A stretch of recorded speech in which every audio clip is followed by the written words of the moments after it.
I totally knew that there was something more to this guy than just him being Deliora. There was too many little subtle hints here or there, and I'm glad that Hiro took this approach at not only doing this, but also it cleans up a couple of little inconsistencies that I was worried about regarding the times and whatnot.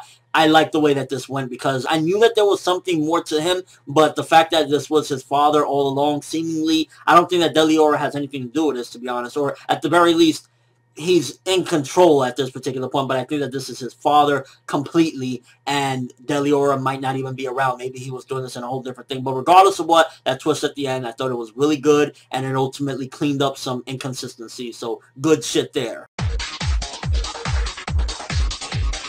Now, the chapter starts off with Wendy, and pretty much now she has a plan to stop Face. She's going to get all the guilds and all of, I guess, in Fiora or just in the world in general, and they're all going to come together to try and stop Face.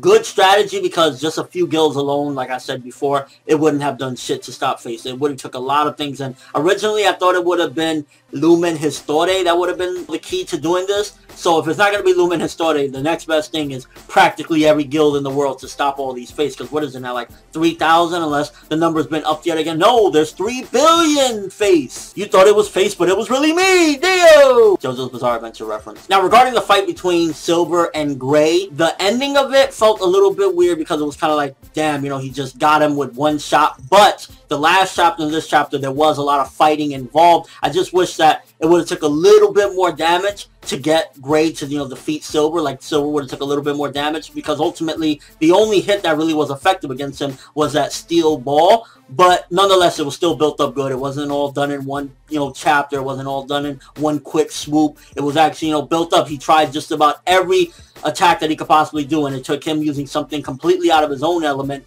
to defeat him. It's not like the typical one punch and he's completely defeated. So in that aspect, I'm not like, oh, fuck this shit. But I wish it would have been a little bit more damage than just that ball through the chest, because seemingly Silver is done. But nonetheless, it was still good strategy from Gray, and ultimately I just like the way they did things in this chapter. Hiro Mashima definitely stepped it up, and this is why Gray is one of the better characters in Fairy Tail, because his past is interesting. He has a dark past. He's been through a lot of shit, and this twist right now with his father got me questioning a lot of different things. First of all, if he's not Deliora at all, if this was completely his father the entire time, why do all this? Or unless it was Deliora and his father to control, then that makes a little bit more sense. But ultimately, if he wasn't Deliora, why would he hate his son and put his son through hell to do these things? You know, why would he pretend to be Deliora? Why would he fucking practically try to kill his son? So definitely want clarification if Deliora is in there at all, or if his father took control and allowed him time to be able to get that final blow with the steel ball through his chest. And I ain't gonna lie, for a split second I was a little bit worried that the character development that Gray got early on in the series with, you know, Natsu and all of them saying, yo, it's never good to sacrifice your life for your friends because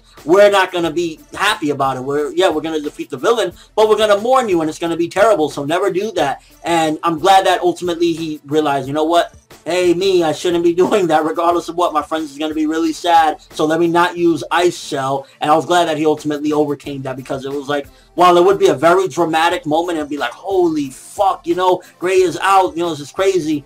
It would have been reverse character development. So would you want reverse character development for a shocking moment? I think that would be a little bit I also noticed that Hiro reused a couple of different old drawings. Like the one of Natsu is so funny because you can see that Hiro's art style has changed quite a bit. When he used that Natsu panel from like way back when, it looks so different from what Natsu looks like now, so it was easy to detect that that was an old drawing of Natsu. And overall, while this chapter answered some questions, it rolls a few different other ones, which hopefully will have answered within the next week or so, because he basically defeats him and says, you're my father. But does that mean that that's his father in consciousness, or all along that Silver never died really? Or was he revived via the machine and pretty much it was kind of like a pact he made with Tartarus, like, alright, I'll be with you guys if you revive me completely? So a few different questions that I have regarding that ending, but ultimately I felt it was very solid the way things were done.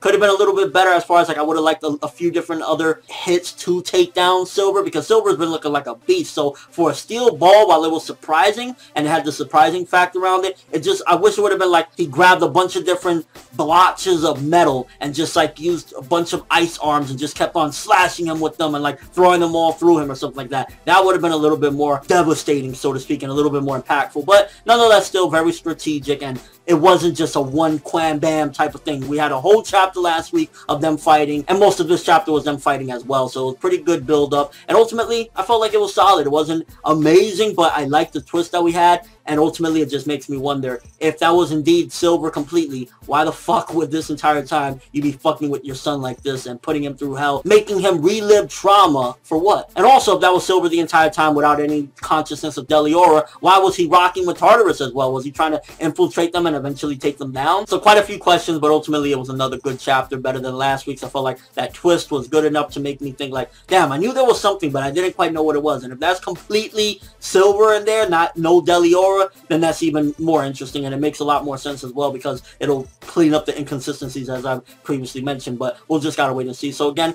very good chapter. I'm gonna give this one 8 out of 10. I like the way this is going, and Tartarus just keeps on like getting better and better. Like, there are blunders here and there. It's not perfect, but this is hands down, you cannot deny that this isn't at the very least one of the better arcs in Fairy Tail compared to like Crab Magic games and stuff. Let me know what you guys think. First of all, do you think that is completely his father, or is it a possibility that he was saying, you're my father, meaning that, you know, his consciousness took over? Also, how do you feel about the finale between Gray and Silver? Do you think that that one ball thing was a little too sudden, or do you think all the build up and the strategy to getting that one ball through him kind of made up for it? I'm more so along the lines of, I like that it was built up. Wish it would have been a little bit more than just a one ball through his chest, but nonetheless, it was still solid, and that's the best word to put for it. Solid and interesting. Omoshiroi desu ne. But that's all I have for this review. Thanks for watching. Hope you enjoyed. If you liked anything I had to say or enjoyed the video, drop me a like. I'd greatly appreciate it. And if you haven't subscribed, you can do so as well. That'd be awesome. I'm ForneverWorld, and as always, people, have an awesome day.